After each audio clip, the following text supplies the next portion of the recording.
ગદ્દા પ્રથમ પ્રકરણ 38મું ભગવાનના ચરિત્રરૂપી જાળામાં મનને ગૂંચવાનું અને એવી રીતે જેનું મન નિર્વાસનિક ન હોયને દેહે કરીને તો વ્રત તપ કરે તો પણ તેનું અતિશય સારું થતું નથી.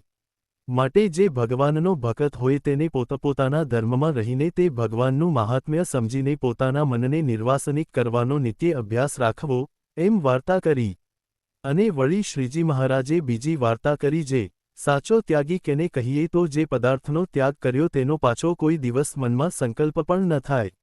જેમ વિષ્ટાનો ત્યાગ કર્યો છે તેનો પાછો સંકલ્પ થતો નથી તેમ સંકલ્પ ન થાય. ત્યાં શુકજી પ્રત્યે નારદજીનો કહેલો શ્લોક છે જે તેન ધર્મમ ધર્મ છે. અને એ શ્લોકનું હાર્દય છે જે એક આત્મા વિના બીજા જે પદાર્થ છે તેનો ત્યાગ કરીને કેવળ આત્માપણે વર્તવું ને ભગવાનની ઉપાસના કરવી તેને પૂરો ત્યાગી કહીએ. અને જે ગૃહસ્થ હરિભક્ત હોય તે તો જેમ જનકરાજાએ કહ્યું જે આ મારી મિથિલાનગરી બળે છે પણ તેમાં કાંઈ મારું બળતું નથી.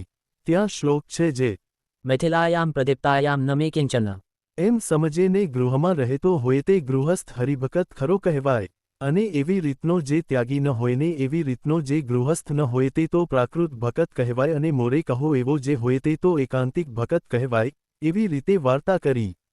પછી મોટા આત્માનંદ સ્વામીએ શ્રીજી મહારાજને પ્રશ્ન પૂછ્યો જે દેહ, ઇન્દ્રિયો તથા અંતઃકરણ તથા દેવતા તેથી જુદો જે જીવાત્મા તેનું રૂપ કેવી રીતે છે? પછી શ્રીજી મહારાજ બોલ્યા જે થોડાકમાં એનો ઉત્તર કરીએ છીએ.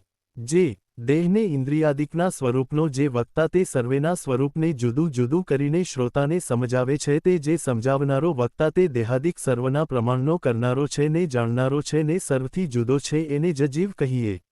અને જે શ્રોતા છે તે દેહાદિકના રૂપને જુદા જુદા સમજે છે ને એનું પ્રમાણ કરે છે ને એને જાણે છે ને એ સર્વથી જુદો છે એને જ જીવ કહીએ. એવી રીતે જીવના સ્વરૂપને સમજવાની રીત છે. એવી રીતે વાર્તા કરી.